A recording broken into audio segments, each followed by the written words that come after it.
नमस्ते बच्चों। आज हम सब सप्तमः पाठः का हिंदी अनुवाद समझेंगे, जिसका नाम है सफलम तस्य जीवितम। तो आइए शुरू करते हैं। पहला श्लोक है इसका। वाणी रसवती यस्य, वाणी रसवती यस्य, यस्य श्रमवती क्रिया, लक्ष्मी दानवती यस्य, सफलम तस्य जीवितम। फिर से पढ़ते हैं। वाणी रसवती यस्य, यस्य श्रमवती क्रिया, लक्ष्मी दानवती यस्य, सफलम तस्य जीवितम। देखिए, सुभाषितानी से ये श्लोक लिया गया है। इसका यहाँ पे भावार्थ है, यह मनुष्य सर्वदा मधुरम वदति। जो मनुष्य सदा मधुर बोलता है, मीठा बोलता है। यह च सर्वाणी कार्याणि परिश्रमेण करोति। और जो सभी कार्य अपने कार्य परिश्रम से करते हैं।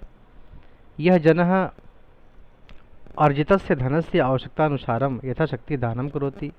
और जो मनुष्य अपने द्वारा अर्जित किया हुआ धन में से आवश्यकतानुसार अपनी शक्ति के अनुसार दान करता है, उसका जीवन सफल है और वह अपने जीवन में हमेशा सफलता प्राप्त करता है।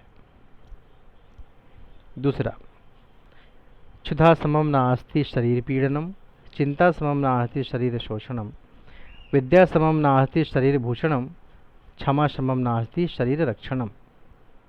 अर्थात इस संसार में अस्मिन् संसारे बुभुक्षया सदृशम शरीरस्य कृते किमपि अत्यंत कष्टदायकम नास्ति। इस संसार में भूख के समान शरीर को कष्ट देने वाला, अत्यंत कष्ट देने वाला और कोई नहीं है, कुछ भी नहीं है।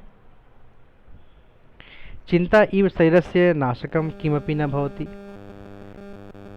चिंता इव शरीरस्य नाशकम किमपि न भवति। चिंता के समान शरीर का नाश करने वाला भी कुछ नहीं है। ज्ञानेन तुल्यम शरीरस्य आभूषणम किमपि नास्ति, ज्ञान के तुल्य, ज्ञान के समान शरीर का आभूषण भी कुछ नहीं है। क्षमा इव शरीरस्य रक्षायै उत्तमम साधनम किमपि नास्ति। और क्षमा के समान शरीर का रक्षा करने का कोई साधन भी ऐसा नहीं है। इस प्रकार से हमने क्या समझा? भूख के समान शरीर को अत्यंत पीड़ा देने वाला और कोई साधन नहीं है। चिंता के समान शरीर का शोषण करने वाला, पतन करने वाला और कोई साधन नहीं है। विद्या के समान शरीर का कोई आभूषण नहीं है। और क्षमा के शरीर के समान शरीर का रक्षा करने वाला भी कोई साधन दूसरा नहीं है। तीसरा श्लोक। पिबन्ति नद्यः स्वमेव नाम्भः, स्वमेव न खादन्ति फलानि वृक्षाः, न अदन्ति सस्यम खलु वरिवाः, परोपकाराय सत्तां विभूतयः। अर्थात इस प्रकार से नदी अपना जल स्वयं नहीं पीते हैं, वृक्ष अपने फलों को स्वयं नहीं खाते हैं, मेघ जो अन्न उपजाने के लिए मेघ जो बरसता है, उस अन्न को मेघ स्वयं नहीं खाते हैं।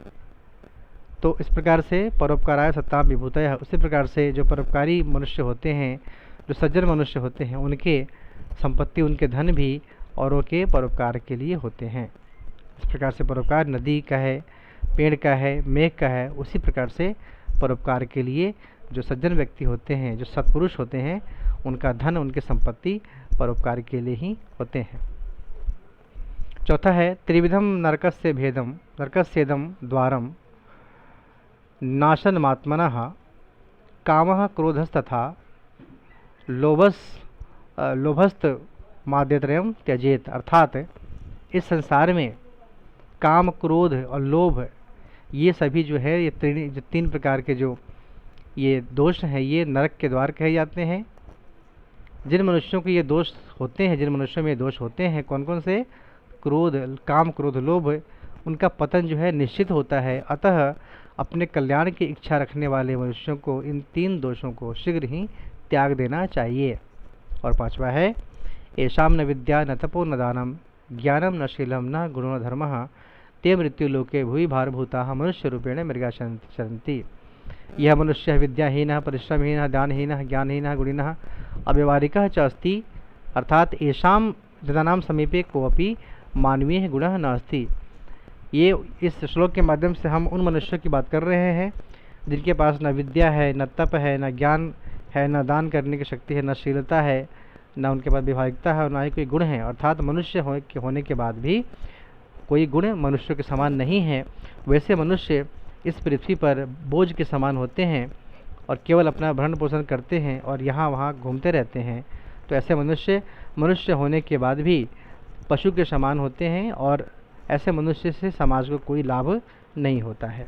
ऐसे मनुष्य पशु के समान यहाँ वहाँ घूमते रहते हैं और कोई कार्य नहीं करते हैं। धन्यवाद।